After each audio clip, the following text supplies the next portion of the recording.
4 da nossa matéria Projeto de Vida. Nós vamos continuar falando de preconceito, né? Preconceito, estou fora. Então, vou colocar agora alguns exemplos nos slides sobre a nossa aula, tá? Então, nós estamos vendo aí, ó, Projeto de Vida, semana 3 e 4, do PET, professor Reginaldo Melo Martins, tema preconceito, estou fora. Eu gosto muito dessa imagem aí, mostrando que não devemos ter preconceito algum. E o PET da semana 3 e 4, ele vai começar aí trazendo a imagem de um grande atleta brasileiro. É o Daniel Dias, é o maior atleta brasileiro dos Jogos Paralímpicos, né?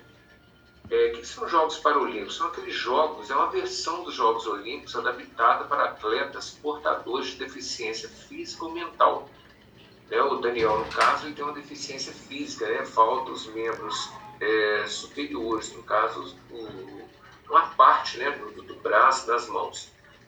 E tem também os atletas de deficiência intelectual. Então, os atletas paralímpicos eles são classificados de acordo com algum tipo de deficiência que eles possuem, tá? O Daniel é um exemplo. Nossos atletas paralímpicos, eles são muito bons, eles são grandes campeões de medalhas.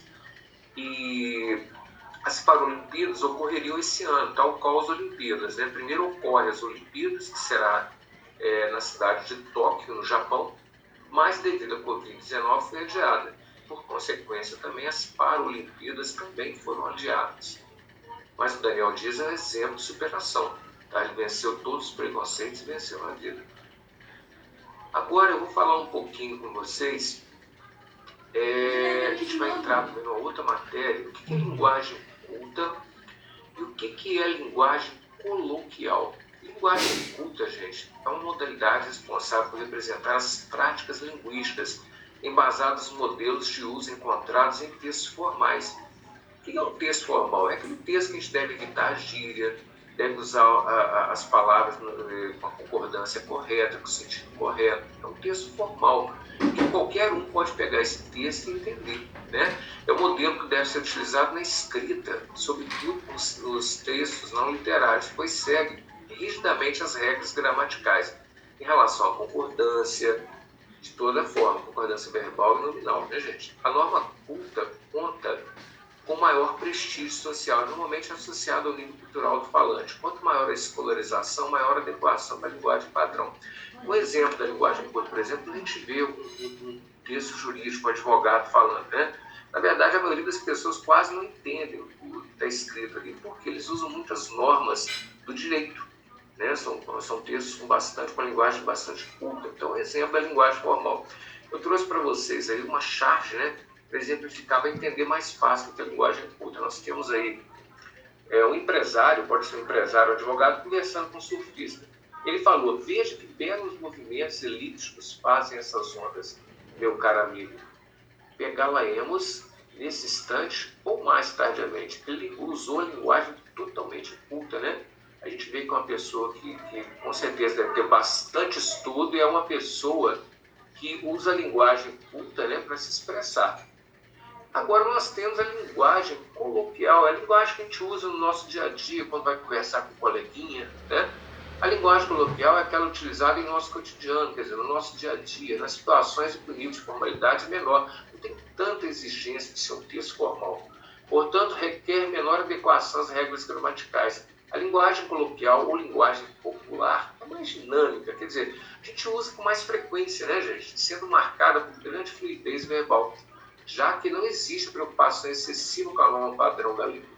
Nelas são permitidos recursos expressivos da linguagem, como gíria. A gente usa muita gíria no nosso dia a dia, não usa? Conversar com um coleguinha. E pode ser mais facilmente encontrado nos textos literários, nos quais se admitem licenças poéticas. Então, coloquei aqui um exemplo que seria uma linguagem coloquial. O aluno conversando com a professora, né? Aí, professora, eu e os brother, tudo tipo assim, não estamos achando maneiras paradinha do new português. A professora não está entendendo nada, né, gente? Mas é a linguagem que principalmente os jovens usam muito, né? Eles utilizam de muitas gírias, né? Então nós temos a linguagem formal, aquela linguagem escrita, né? Que a gente tem que usar o português da maneira correta, mas de maneira muito correta, as concordâncias, né? Utilizando as classes gramaticais bem utilizadas. E temos a linguagem coloquial, aquela do dia a dia que a gente usa mesmo. A gente pode colocar PG, a linguagem que a gente usa com os coleguinhas. E agora vai ter uma atividade também que vai pedir para a gente vocês fazerem um texto dissertativo. O que é um texto dissertativo? O texto dissertativo trata de um texto pelo qual é exposto a opinião, né, sobre um determinado assunto, sendo composto por argumentos lógicos e tende a convencer o leitor. Dissertar é o mesmo que discorrer, ou seja, desenvolver uma explicação perante um tema. Vocês vão defender um tema. Por exemplo, vocês vão defender... Escolha um tema de vocês, o jovem na sociedade bastante participativo, um exemplo. Então vocês vão ter que convencer quem está lendo o texto que o jovem realmente na sociedade é participativo. Vocês vão colocar várias ideias defendendo essa tese de vocês. E no final, o leitor que está lendo o texto está convencido, né? Depois eu vou colocar para vocês também os exemplos, tá? Eu até peguei aqui um texto de uma aluna, tal qual vocês, uma aluna do ensino fundamental. Ela chama Mariana Yamamoto Martins. Olha como é que ela escreveu o texto dela. O texto dela chama Autodestruição. Ela colocou assim: há tempos a questão da preservação do meio ambiente entrou no dia a dia das discussões do mundo inteiro. O excesso de poluição emitida pelas indústrias automóveis e a devastação das florestas são as principais causas do efeito estufa e finalmente se tornaram motivo de preocupação. Contudo, até agora, os resultados pró-natureza são insignificantes perto dos prejuízos causados a ela. Essa diferença tem razões econômicas. Não é simples nem vantajoso uma fábrica que emite grande quantidade de poluentes comprar equipamentos que amenizam tal emissão. O mesmo acontece com automóveis, grandes vilões do ar nas cidades. Segundo reportagens, carros e ônibus velhos poluem 40 vezes mais que os novos, e não é por falta de vontade que os donos não os trocam, e sim por falta de dinheiro. Concluímos então que o mundo capitalista inviabiliza um acordo com o meio ambiente, e enquanto isso o planeta adoece. Outro dos problemas é a falta de informação e educação ambiental. Muitas pessoas ainda desconhecem os malefícios do efeito estufa, como, por exemplo, o aumento da temperatura e, como consequência, a intensificação das secas. Esse desconhecimento, somado ao egoísmo e descaso humano, traz uma visão de futuro pessimista. Das poucas pessoas cientes desse problema, muitas não o levam a sério e não tentam mudar suas atitudes buscando uma solução. Enquanto os efeitos dos nossos atos não atingirem proporções mais danosas, permaneceremos acomodados com a situação, deixando para as nossas futuras gerações o dever de consertar o meio ambiente. A triste conclusão a que chegamos é a de que prudência e o bom senso do ser humano não são mais fortes que a sua ambição e egoísmo. Estamos destinados a morrer no planeta que matamos. Então nós vimos aí que a Mariana, ela criou um texto chamado Autodestruição, um texto dissertativo, em que ela coloca vários argumentos para tentar convencer quem está lendo realmente que está vendo a destruição do nosso planeta. Então é isso que eu quero que vocês façam, tá? Numa das atividades que virão.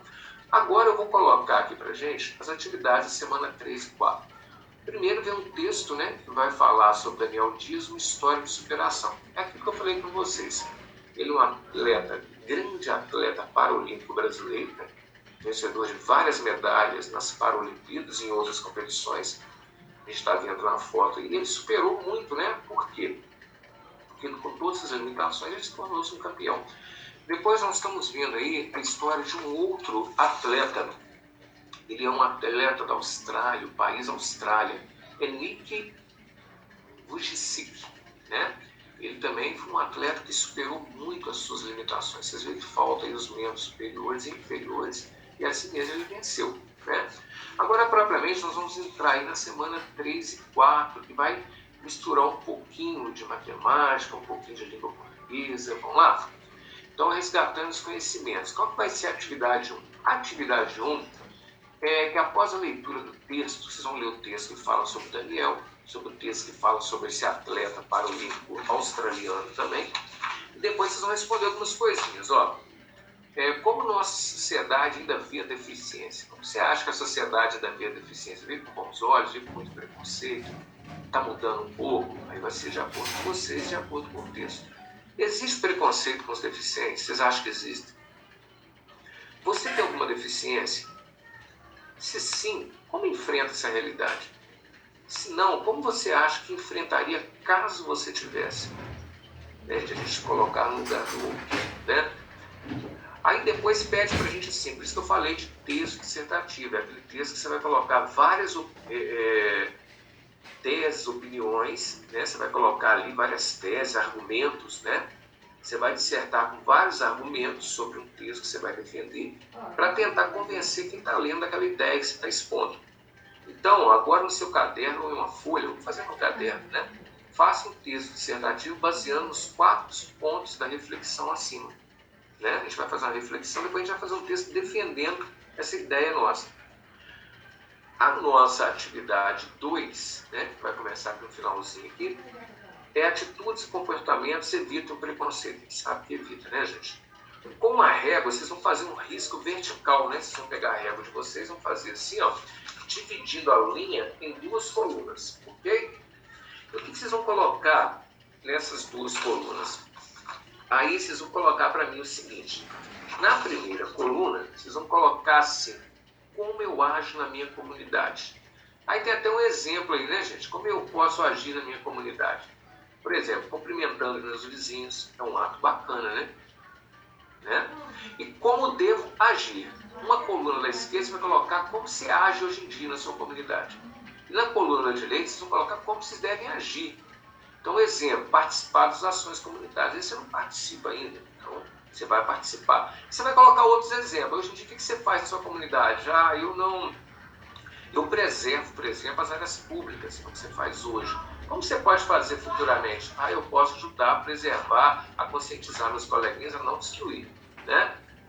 E na terceira atividade, tem uma charge aí. Charge, a gente já viu, uma visão bem humorada, né? Aí tem 2 caipiras conversando. Um fala, pô, e aí, compadre, firme? Aí o outro fala assim, não, futebol. Então, quer dizer, eles não estão usando a linguagem formal, porque a linguagem formal a gente sabe que não permite gírias, né? E a gente fala tentando utilizar o português da melhor maneira correta. Né? Então, vocês vão colocar para mim aí, nesse exemplo, descrever o significado de cada uma delas, de cada uma dessas expressões, tá? Então, vocês vão colocar aí como seria essa expressão na linguagem culta, o que significa na linguagem culta, que um caipira está perguntando, e o que significa na linguagem coloquial, tá certo? E depois vocês vão fazer para nós um outro texto dissertativo, como ocorre o preconceito linguístico, quer dizer, como as pessoas, às vezes, que não têm muito estudo, sofrem preconceito, né? Que às vezes elas falam de maneira errada e sofrem muito preconceito por isso. Então, galerinha, espero que vocês façam a atividade com bastante carinho, tá? Se possível, mandem fotos de vocês fazendo, não é obrigatório, e façam no caderno de vocês. Um grande abraço, professor Reginaldo. Eu estarei postando tanto no Face quanto no WhatsApp essas atividades, e mais alguns vídeos e mais algumas coisinhas para ajudarem vocês, tá bom? Um forte abraço e até a nossa próxima aula. Forte abraço.